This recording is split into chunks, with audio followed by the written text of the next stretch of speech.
ربنا يخليك. وانا دايما معاكم ولو لم اكن معكم يعني. ربنا يخليك والله، بشكرك لا والله جدا. انت دائما لك طلة بهية على الشاشة يا استاذة اماني والله. ده من ذوق حضرتك، ده من ذوق حضرتك. وانا بجد يعني تاريخك محفور في ذاكرة القناة منذ زمن بعيد يعني. ربنا يخليك يا استاذ سمير، يعني الكلام الجميل ده بجد كتير عليا والله. لا بشكرك. والله يا فندم، انا اقلب بالصدفة وربما لا اتواجد يعني في البيت في ذلك الوقت بالتحديد، ولكن انا مستمتع، وبالتحديد منذ ان استمتعت بصوت وحنجرة علي الحجار الذهبية على بعض المشاهد لرئيس جمهورية التمثيل. ليس يعني أنا من وجهة نظري ليس في مصر ولا في الوطن العربي ولكن في العالم أجمع، لأن أحمد زكي قام، هو الحاضر الغائب يعني. أحمد زكي قام في التمثيل، أعتقد أنها يعني لم تعوض ولن يأتي ممثل بقدر أحمد زكي يعني. يعني فعلا هو الفنان احمد زكي بجد. يعني كل اعماله حتى الاعمال الاوليه ليه برضو كان في منتهى الروعه بجد يعني. والله انا ازعم اني يعني شاهدت اعمال احمد زكي وهي يعني قبل الولادة، في طور التكوين، في بدايات احمد زكي منذ طائر على الطريق، وانا كنت في البلاتو التصوير في اكثر من مرة يعني. وبعض الأعمال الأخرى يعني شاهدته عن قرب بأمانة شديدة. كان بسيطا وكان سلسا، وأعتقد أنه كان يشبه كل من يشاهدونه في ذلك الوقت أثناء تصوير المشاهد التي رأيناها عن قرب يعني، ومعظمها كان في مدينة الإسماعيلية. احنا فعلا شفناه هنا كتير في إسماعيلية فعلا. اسمحي لي أن أقول أنك ظلمت الجيل الحالي عندما أتيت بعملاق مثل علي الحجار في وسط الحلقة. يعني ظلمت أحمد مكي، ورغم روعة صوت أمال ماهر لكن يظل التفوق والريادة لصاحب القامة الذهبية. أنا من وجهة نظري أن علي الحجار يتربع على عرش الغناء الأصيل فعلا. وإن كان لم يأخذ حقه. أيوة. يعني علي الحجار حنجرة ذهبية، أعتقد أيضا يعني أن قامته لا يطاولها قامة حاليا. فظلم بأن يعني أحمد، أنا من وجهة نظري أحمد مكي أنت ظلمتيه دون أن تدري، لأن ليست هناك مقارنة بالمرة. يعني كيف آتي بحلقة بها علي الحجار؟ أنا كنت أتمنى أن تكون الحلقة عن أعمال وإبداعات. أنا لا أعرف فحوى البرنامج، لأني يعني أزعم أني أراه للمرة الأولى وأنا حزين لذلك بأمانة والله. يعني حضرتك يا أستاذ سمير عايز أغنيات كتير أو حلقة كاملة عن أغنيات علي الحجار؟ يا سيدتي نحن تربينا على صوت علي الحجار. أيوه.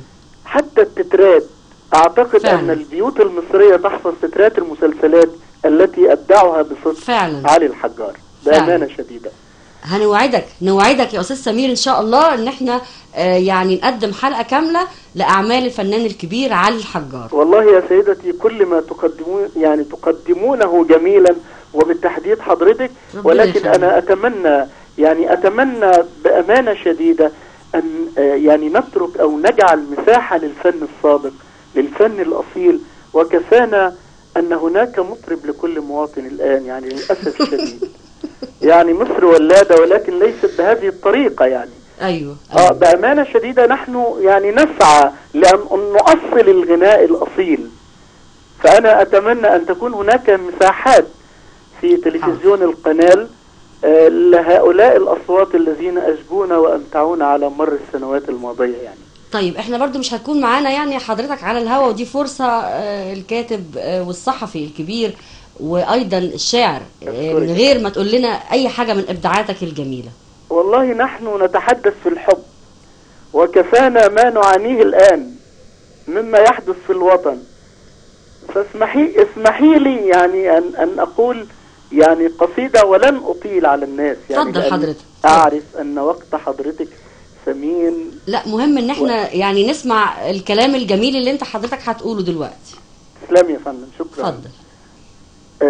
قلبي يفتش عن وطن، قلبي ينادي من زمن، هل تسمعي؟ قلبي يفتش عن وطن، هل تحتوي؟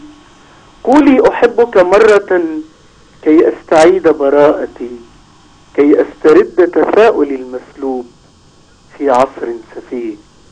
وكفى حتى لا أطيل عليكم.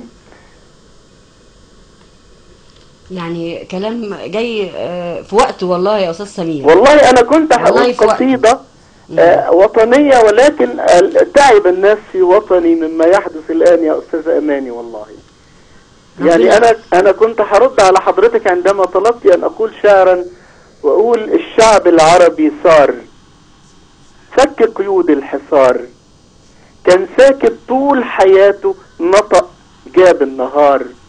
الشعب العربي صار. الشعب العربي زمان وطن من غير كيان، كان نايم صاحي يحلم بسقف وأربع حيطان، ولا فكر في انتحار. باعوه للأمريكان ويهود ضد الأمان، فجأة بثورة ميدان ولع في الصمت نار. حطم أسوار خضوعه، داس على عرق وجوعه، ولا ريح كسرت قلوعه، ولا خدعة للحوار. ولا عمره كان آلاتي، أراجوز ومغنى واتي، ورغم نظامه الفلاتي، رغم سنينه البوار، كان شامخ طول زمانه، معروف في الكون مكانه، ليه هبته وهيلمانه، مجده أروع شعار. الشعب العربي صار. القصيدة طويلة وسوف أكتفي بهذا القدر. جميلة والله يا أستاذ سمير. الله يخليك جميلة يا فندم. جميلة، وإن شاء الله نتفائل في الأيام اللي جاية رغم كل ما نمر به من آلام في والله الوطن. يا أستاذ أماني أنا متفائل على طول الطريق، ودعيني أتمنى معك ومع كل أبناء الشعب المصري والعربي أن يجلو الليل عن سماء مصر المحروسة يا رب. وكل جيوش العتمة التي عسكرت طويلا. أتمنى أن تختفي تماما، وأتمنى أن نحتضن الفجر على الأبواب، ولكن للأسف الشديد لم نفتح له. أتمنى أن نحضن الفجر، لأن مصر ستظل شامخة وستظل محروسة بإذن الرب العظيم. يا رب. أشكرك يا فندم. أمتعتنا والله يا أستاذ والله سمير. حضرتك أمتعتنا بما تقدمين. نشكرك شكرا. جدا، وبرضه هنهدي لك الفقرة الجاية برضه جميلة، أعتقد إن حضرتك يعني هتحبها أو هتعجبك. أشكرك يا فندم. عن الفنان الكبير ابن محافظة بورسعيد الفنان الكبير محمود ياسين. جميل. فبهديها لحضرتك برضه. أشكرك يا فندم. شكرا. تحياتي لحضرتك ولكل الزملاء. شكرا. بنشكرك جدا الأستاذ سمير أبو الحمد، الكاتب والصحفي والشاعر أيضا. معانا برضه مكالمة من المنصورة. معلش يا أزهار